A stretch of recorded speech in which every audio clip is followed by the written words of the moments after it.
नमस्कार दोस्तों, honest critic में आपका स्वागत है। दोस्तों, इस वीडियो में हम डिस्कस करेंगे जो जूम की कैपेसिटी है 20,000 कर दी गई है फॉर टीम चैम्पियन जो वेबिनार होता है उसके लिए। तो जिसको एक खुशखबरी बताया जा रहा है। तो ये कुछ दिन पहले ही जावेर भाई ने अपडेट दिया था। तो लेकिन मैं आज वीडियो क्यों बना रहा हूँ, क्योंकि देख रहा हूँ कि मुझे बहुत सारे ऐसे मैसेजेस आए हैं जिनमें ये पूछा जा रहा है। एक एग्जाम्पल मैंने यहाँ पर रख दिया आपके लिए। वो ये बोल रहे हैं कि पहला कंसर्न उनका ये है कि मैंने एक बहुत बड़ी टीम बना ली है और जिनमें से बहुत ज़्यादा गरीब। कंसर्न यही था उनका कि वो गरीब है, यूट्यूब तो सीख लिए, मतलब जूम को फिर से ऑपरेट करना शायद उनके लिए प्रॉब्लम हो। पहला कंसर्न ये है। दूसरा कंसर्न ये है कि इंडिया में लाखों लोग जुड़ चुके हैं जो टीम चैम्पियन के थ्रू जुड़े होंगे, तो वो सारे जूम में 20,000 की कैपेसिटी में कैसे जुड़ पाएंगे। तो वही उनका ये दो क्वेश्चंस थे जिसको लेके मैं ये वीडियो बना रहा हूँ। चलिए शुरू करते हैं। उनका पहला क्वेश्चन ये था कि ज़्यादातर लोग गरीब हैं और वो यूट्यूब के ज़रिए देखते थे और जूम के थ्रू शायद वो कनेक्ट ना कर पाए। तो इसका आंसर ये रहेगा, मैं उनको यही सलाह है कि वो एक टेक्नोलॉजी कंपनी में इन्वेस्ट कर रहे हैं और वो टेक्नोलॉजी से रिलेटेड चीज़ें हैं। तो उनको जैसे यूट्यूब चलाना सीख गया है तो धीरे धीरे करके आप जूम को भी चलाना सीख लीजिए। तो उनको जूम सिखाइए कैसे ऑपरेट होता है। अब दूसरे क्वेश्चन पे आ जाते हैं कि लाखों फाउंडर्स हैं, लेकिन ओनली इतने लाखों फाउंडर्स के साथ भी ओनली 20,000 कैपेसिटी वाला जूम का सब्सक्रिप्शन क्यों लिया गया है। तो सोचा जाए तो ओब्वियसली ये एक बहुत ही वैलिड क्वेश्चन है, क्योंकि अगर आप सोच के देखो कि 1 लाख से ऊपर के फाउंडर्स हैं इंडिया में ही, उसके बाद भी हम जैसे एक 20,000 कैपेसिटी वाले जूम का सब्सक्रिप्शन ले रहे हैं। लेकिन मैंने उनके एंगल से भी सोचा जिन्होंने ये डिसीजन लिया, क्योंकि हो सकता है इस पर कॉस्टिंग का इशू हो और भी R&D किया होगा ना उन्होंने कि कैसे डिसीजन लिया जाइए। क्योंकि आप सोच के देखो तो हो सकता है कि बोलने के लिए बात है कि लाखों में फाउंडर्स हैं, लेकिन ज़रूरी नहीं है ना कि सब लाखों एक साथ वेबिनार अटेंड करते हो। तो R&D तो उन्होंने किया होगा कि कितने आते हैं और कितने देखते हैं। तो फिर मैंने सोचा कि चलो अपने एंगल से भी R&D कर लेते हैं। तो सबसे पहले मैंने डिसीजन लिया कि मैं उनके जो चैनल है यूट्यूब का चैनल, उसको मैं चेक करता हूँ कि उसमें व्यूज़ कितने आते हैं। लेटेस्ट वाले मैंने चेक किए, जिसमें से एक में 31,000 के आसपास के व्यूज़ थे और एक में 43,000 के आसपास के व्यूज़ थे। मैं मान के चलता हूँ कि हो सकता है इसमें कुछ रिपीटिटिव हो जो बाद में 2-2 3-3 बार भी सुना हो, ले दिया। तो 5,000 मैंने इसमें से आपका कम कर दिया व्यूज़। एवरेजली अगर मैं लेके चलूँ फिर भी इसमें 35,000 हो रहे हैं। फिर मैंने चेक किया कि ऑन पैसिव का जो चैनल का जो सब्सक्राइबर्स है वो कितने हैं, वो 51,000 के आसपास का है। 35,000 तो ऑलरेडी आपका यूट्यूब में देख रहे हैं। मैंने जूम को कैलकुलेट किया ही नहीं, ठीक है, जूम में भी कुछ देख ही रहे हैं। तो मेरा मानना है कि इसमें फिर ये जो 20,000 का डिसीजन है वो गलत है। गलत इसलिए है क्योंकि आपको सबसे पहले तो ये ध्यान में रखना चाहिए था कि आपके सब्सक्राइबर्स कितने हैं। 51,000 के आसपास लोगों ने ये उम्मीद में सब्सक्राइब किया कि इनकेस हमें टाइम मिलेगा तो हम देखेंगे। तो ऐसा भी दिन आ सकता है कि सारे 50,000 फाउंडर्स फ्री हो। डिसीजन 50,000 के हिसाब से लेना चाहिए था। तो इन चीज़ों को कंक्लूड करने के बाद मुझे ये लगा कि it's not a good news, बल्कि ये एक बैड न्यूज़ है फाउंडर्स के लिए। क्योंकि जहाँ 35,000 लोग इस उम्मीद में यूट्यूब में आ जाते थे कि यहाँ पे लाइव हमें वेबिनार करने को मिल जाएगा, अब वो 20,000 पे सीमित हो गया है। तो डेफिनेटली 15,000 लोग वंचित हो जाएंगे इस चीज़ से। लेकिन अब ये लीडर्स को भी समझना पड़ेगा, क्योंकि वो ये तो समझ गए कि ऑन पैसिव बहुत बड़ा हो गया है, लेकिन अब उस एंगल से नहीं सोच रहे कि फाउंडर्स बहुत ज़्यादा हो गए, उस वजह से ऑन पैसिव बड़ा हो गया है। तो फिर आप फाउंडर्स के अकॉर्डिंगली भी आपको सोचना पड़ेगा।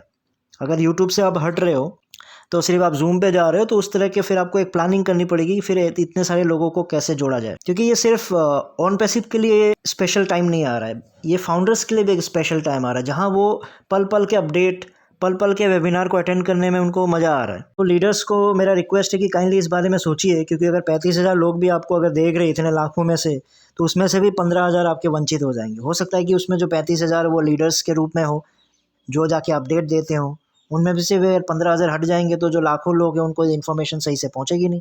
तो काइंडली इस बारे में सोचिए, और बल्कि आप दिल पे हाथ रख के सारे लीडर्स एक बार आप अपने आप से पूछिएगा कि ऐसा कौन सा अपडेट आज के डेट तक आया हो जिसके वजह से भाई कोई सीक्रेट प्रॉब्लम हो गया हो ऑन पैसिव को। कौन सा आज तक का ऐसा अपडेट आया जिसकी वजह से कोई प्रॉब्लम। हाँ, एक ही अपडेट है जिसकी वजह से ऑन पैसिव को आज तक प्रॉब्लम हो रही है। वो ये है कि वो जो डेट्स दे रहे हैं उस डेट्स के अकॉर्डिंगली काम कर नहीं रहे हैं। तो वो चीज़ लीक हो जाता है, तो वो चीज़ यूट्यूब में जैसे अलग अलग फाउंडर्स क्वेश्चन पूछ देते हैं तो उसमें प्रॉब्लम आ सकती है। ऐसा तो कोई ऐश पागल नहीं है आज के डेट में भी, मैं आपको बता रहा हूँ।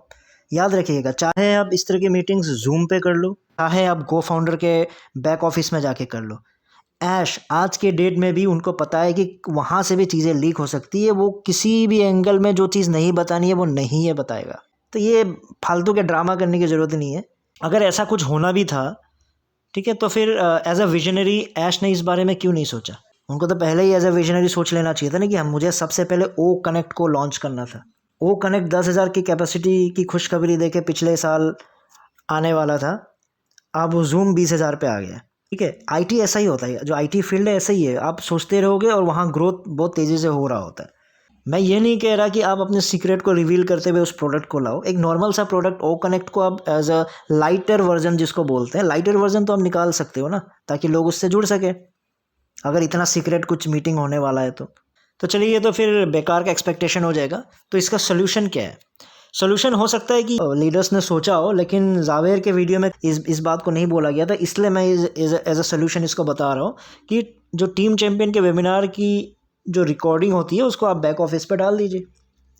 ठीक है, तो बैक ऑफिस पे लॉगिन करके फिर बाद में जो जिनको जैसा जैसा टाइम मिलता है वो जाके उस चीज़ को सुन लेगा या देख लेगा। यही एक सोल्यूशन रह गया।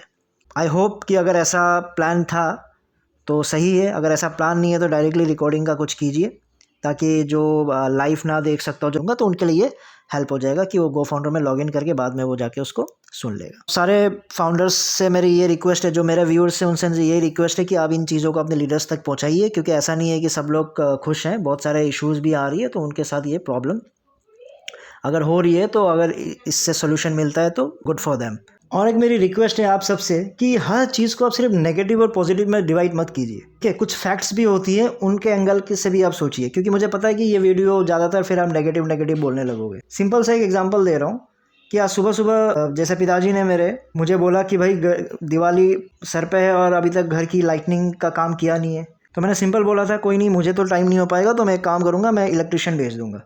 तो उन्होंने मुझे डांटते हुए कहा कि भैया कुछ काम तो ऐसे त्यौहार के दिन में खुद जो करोगे उसका भी तो एक मज़ा है ना। तो बहुत ही डांटा इस चीज़ को लेके। तो अब ये क्या है, पॉजिटिव है कि नेगेटिव है मेरे लिए? तो दुनिया सिर्फ पॉजिटिव नेगेटिव में डिवाइडेड नहीं है मेरे दोस्तों, इस बारे में भी सोचिए, कुछ फैक्ट्स भी होते हैं कुछ। ठीक है दोस्तों, इस वीडियो में इतना ही था, फिर नेक्स्ट वीडियो में नए टॉपिक के साथ आऊँगा, तब तक के लिए टेक केयर, बाय बाय।